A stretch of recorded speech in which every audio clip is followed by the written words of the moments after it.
welcome to our new learning. This time we have a topic about itong paano basahin ang waterline layout. So suppose we have a two-story residential building. So meron na siyang waterline design. So ngayon is basahin natin yung layout ng waterline. So from that, the left side, actually ito lang yung presentations na ma-encounter mo when you have deal with this waterline system. So you must have at least yung water heater. This is the washing machine, kitchen sink, lavatory, and then this is a sample lavatory with meron siyang mga parts: air chamber, backsplash, blood level, actually sink pala to. And then merong pay trap at saka waterline supply. To proceed with the reading of waterline layout, we have this one. Meron tayong plano, ground floor ng waterline. Meron din tayong second floor waterline layout. But before that, mag-focus muna tayo sa ground floor. So first to do is you must need to familiarize itong legend and symbols. Okay, lab for laboratory, water closet, KS kitchen sink, GT grease trap, gate bulb, water heater, actually PPR polypropylene random, IP for faucet, HB, hose bib, shower, water meter, we have check valve, air chamber. At the right side, we have a cold water line. Meron din yung hot water line, gate valve, check valve, and then water meter. So after mo familiarize yan, so you can proceed reading with the waterline layout. But first, you need to familiarize yung paano yung floor plan arrangement nitong residential. So from this, merong dining area, main kitchen. So supposedly ito yung bedroom na meron siyang toilet and bath. At sa second floor, meron siyang bedroom, tatlong bedroom, stairs, hallway.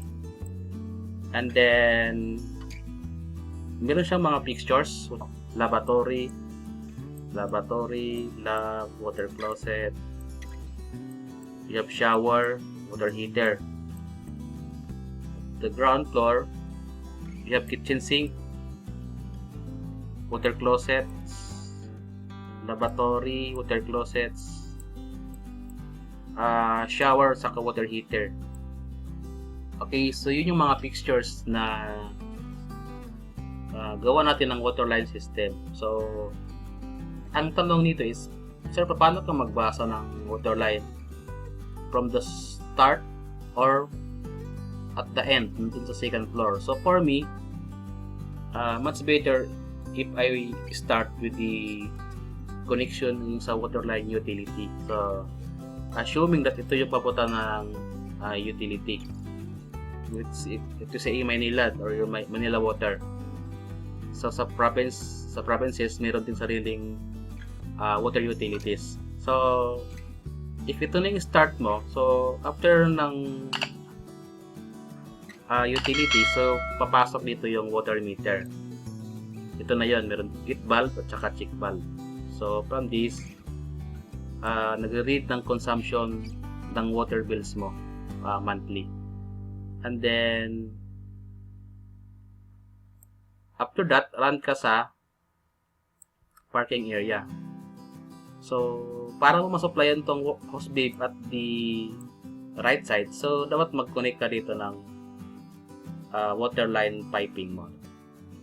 Okay?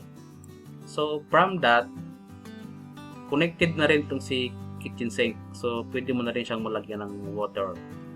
May sarili siyang gate valve. Okay? Hose bib din ito na mayroong gate valve. And then to have itong sa at the top, para meron siyang waterline, so lagyan mo siya ng piping. So, ito yung piping pamunta doon. Okay. And then, this one. Okay, so ang tanong, sir, bakit wala ka, di ka pwedeng dumaan dito?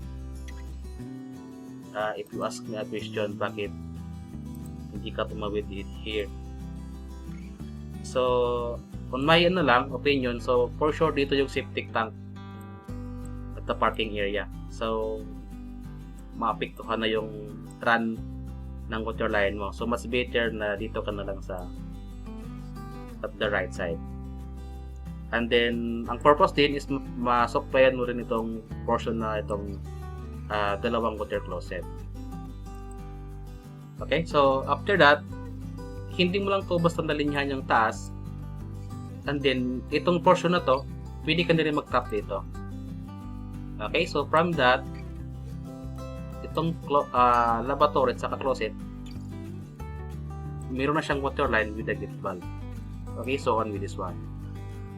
Punta siya ng shower. Okay, so yun yung connection nila. Itong meron dito isang dalawang closet. So meron siyang waterline connected itong gate valve na kanilang mapakontrol. So from that, meron tayong label ng mga piping, 25 PPR. Actually, hindi lang to basta-basta nilalagay. So naka-base pa rin siya sa design, based sa plumbing code. So if you read the plumbing code, medyo mahaba-haba ang storya, but kailangan mo to determine yung proper design mo ng waterline. So we're done already with the ground floor. So ang tanong, paano yung second floor? If you observe on this junction, meron tayong black dot. Ito na yung riser na pumunta ng taas. That is 25 mm diameter. So look on the second floor, ito na rin yun. Okay, 25 mm PPR riser. Okay, so dyan siya galing. After that, para mo malagyan ng waterline itong twin na toilet, so you must have a piping like this. Okay, and then from that, meron silang gate valve kanya-kanya to control their individual toilet.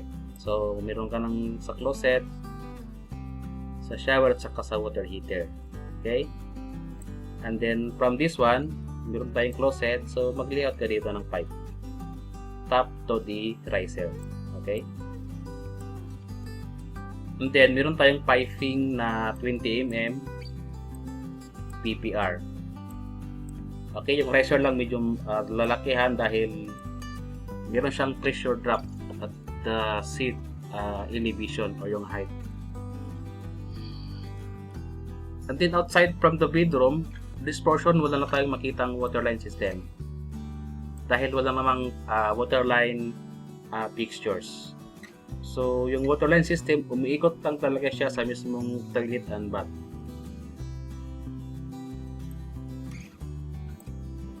Okay, so medyo clear na yung ating discussions with the paano basahin yung waterline layout. So again, i-check mo lang kung saan yung tapping point ng utilities mo para madali ka mag-piping kung saan papadaanin. So if you ask me, sir, bakit sa labas mo nilagay yung piping mo? So for me, for maintenance purposes lang, mabilis mo siya ma-access dahil nasa labas na siya, outside the property. If dadaan ka somewhere here, dito ka dadaan, piping mo. So pag bumara dito portion, ito is concrete flooring na to. So baka mahirapan ka sa maintenance. So yun yung thing to consider sa design. So please subscribe para kayo updated sa videos na every time i-upload ko. So